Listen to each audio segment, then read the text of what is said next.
In the 3rd century, the Roman Empire appeared invincible, a colossal power stretching from the sands of Syria to the misty shores of Britain. Its legions were the envy of the world, its aqueducts a marvel of engineering, and its laws the foundation of Western civilization. For centuries, it had stood as a symbol of order, strength, and permanence. But what if the true seeds of its destruction weren't sown on the battlefield, but in the very coins that passed through the hands of its citizens? What if the system that held this empire together was slowly being poisoned from within, one debased denarius at a time? Most people think Rome fell to barbarian hordes, a dramatic collapse of swords and fire. But what if that was just the final symptom of a much deeper disease? What if the same economic forces that brought the world's greatest empire to its knees are silently at work in our own time? If you've ever felt that your savings are worth less each year, that the cost of living is a treadmill you can't get off, or that the financial system feels like a game rigged against you, you're not just imagining things. What's happening today isn't new. It's the echo of a story written in silver and blood 2,000 years ago. Before we delve into the heart of Rome's undoing, tell me in the comments, what's the oldest coin you've ever held in your hand, and where did it come from? I'm always fascinated by the history these small objects carry across time.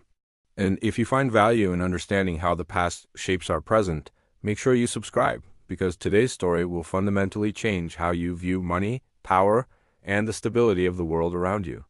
Now, let's journey back to the height of the Roman Empire under the reign of Emperor Augustus. The currency of the realm was the denarius, a silver coin respected across the known world for its purity and reliability. It contained nearly 100% pure silver, a tangible store of value that merchants from Hispania to Persia would accept without question. This monetary integrity was the bedrock of Roman prosperity. It fueled trade, funded legions, and gave citizens confidence in their economic future. People saved, invested, and built for generations, trusting that the value of their labor, captured in these small silver discs, would endure. It was the financial glue holding a vast, complex society together. But this era of stability was built on a fragile promise, a promise that the state would protect the integrity of its money, a promise that was about to be broken. The shift began subtly, not with a bang, but with a whisper of imperial desperation. By the reign of Emperor Nero in the mid-1st century, the empire's expenses were spiraling out of control. Lavish projects, endless wars, and a sprawling bureaucracy demanded more and more funding.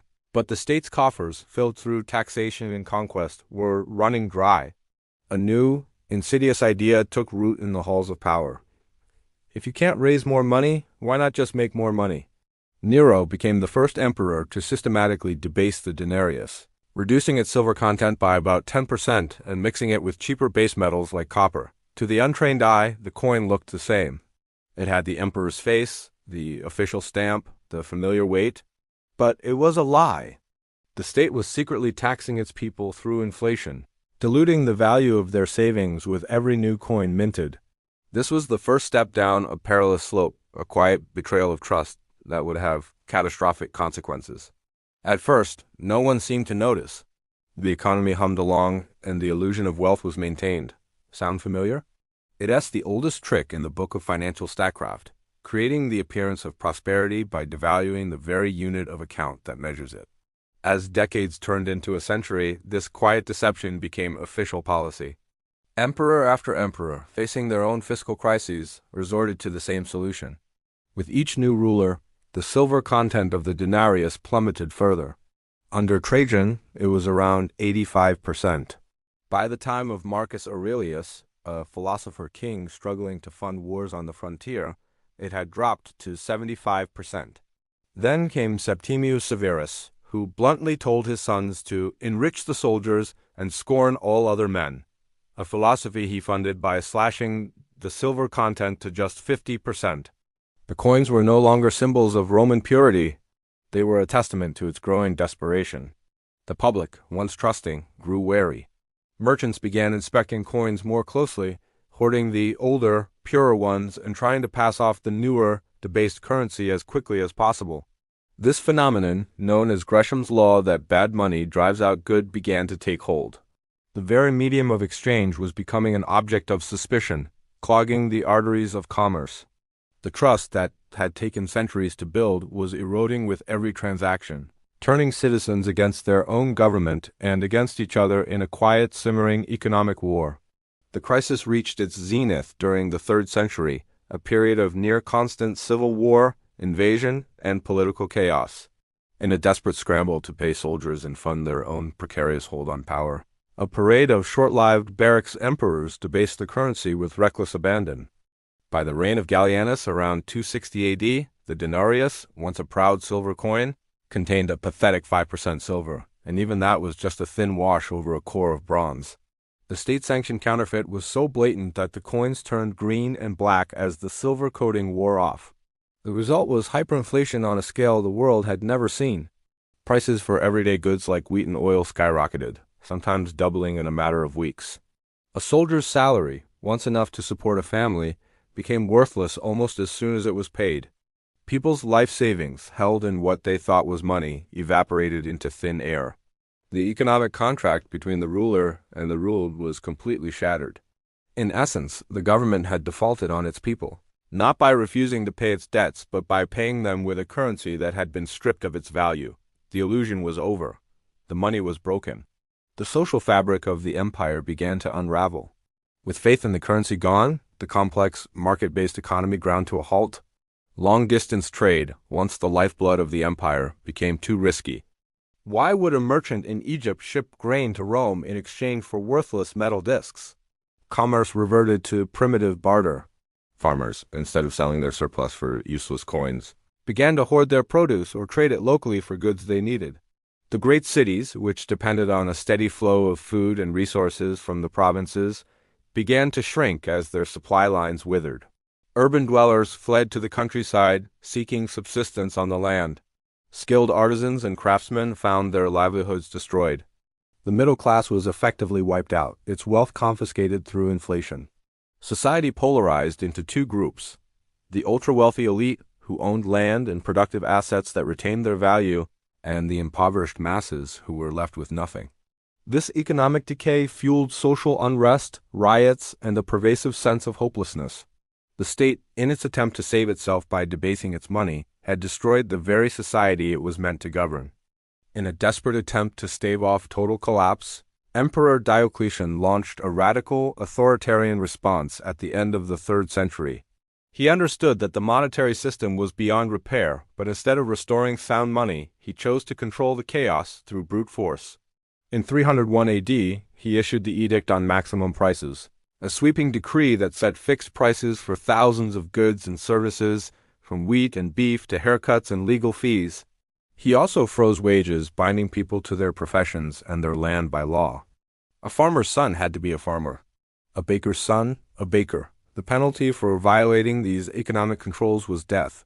It was a declaration of war on the free market, an attempt to replace the invisible hand of supply and demand with the iron fist of the state. But you cannot command an economy into existence. Merchants simply stopped bringing goods to market, creating massive shortages. Producers who couldn't afford to sell at the mandated low prices went out of business. A thriving black market emerged, operating in the shadows, far from the emperor's reach. Diocletian's reforms were a catastrophic failure, treating the symptoms of the disease rising prices while ignoring the cause, the destruction of the currency. 4 centuries later, we see the echoes of Rome's monetary decay in our own financial systems. Since the final abandonment of the gold standard in 1971, the world has operated on a system of pure fiat currencies, money that is created by government decree and backed by nothing but faith in the institutions that issue it. Central banks, like the emperors of old, now hold the power to expand the money supply at will, not by mixing copper with silver, but through more sophisticated means like quantitative easing and digital ledger entries. The intent is often framed as benevolent, to stimulate growth, fight recessions, or fund public services without raising direct taxes. But the effect is eerily similar. Each new dollar, euro, or yen created out of thin air dilutes the value of every existing unit. This is not a conspiracy theory. It is the basic arithmetic of monetary expansion. It is a slow, steady, and often invisible tax on savings, a transfer of wealth from the hands of the public to the state and the financial institutions closest to the monetary spigot. Just as the Roman citizen saw the purchasing power of his denarius wither away, modern savers watch as the value of their cash is relentlessly eroded by inflation. The psychological parallels are just as striking. Much like the Romans who began to hoard old silver coins, today's investors are fleeing from cash into tangible assets. They pour money into real estate, stocks, cryptocurrencies, and gold, anything they believe will hold its value better than the currency itself. This flight from cash drives up asset prices, creating bubbles that make housing unaffordable and the stock market feel disconnected from the real economy. It creates a society of haves and have-nots, mirroring the polarization of late-state Rome. Those who own assets see their net worth soar, while those who rely on wages and savings fall further and further behind. This growing inequality breeds social resentment and political instability as people lose faith in a system that they feel is rigged against them. The promise of upward mobility, the core of the social contract, feels broken. The trust that underpins a healthy society, trust in its institutions, its future, and its money, begins to fray at the edges, replaced by a cynical and anxious individualism. Rome did not fall in a day. It was a long, slow process of decay, a gradual hollowing out from within, and the debasement of its currency was the cancer at its core. It wasn't the barbarians at the gates who destroyed the empire. It was the loss of trust that made the gates undefendable. When money dies, trade stops, society fractures, and the complex structures that support civilization crumble. The legions couldn't be paid, the cities couldn't be fed, and the people lost their allegiance to an empire that had betrayed their economic faith. What began as a clever trick to fund an overstretched state ended in the collapse of the Western world and the onset of the Dark Ages. History never repeats itself exactly, but it often rhymes. Today, as global debt reaches unprecedented levels and central banks continue to expand their balance sheets, we stand at a similar crossroads. The question we must ask ourselves is not whether our systems are different from Rome's, but whether they are different enough. Are we listening to the echoes of the denarius? Or are we, too, placing our faith in an illusion of wealth, confident that the old rules no longer apply, just before the foundations give way?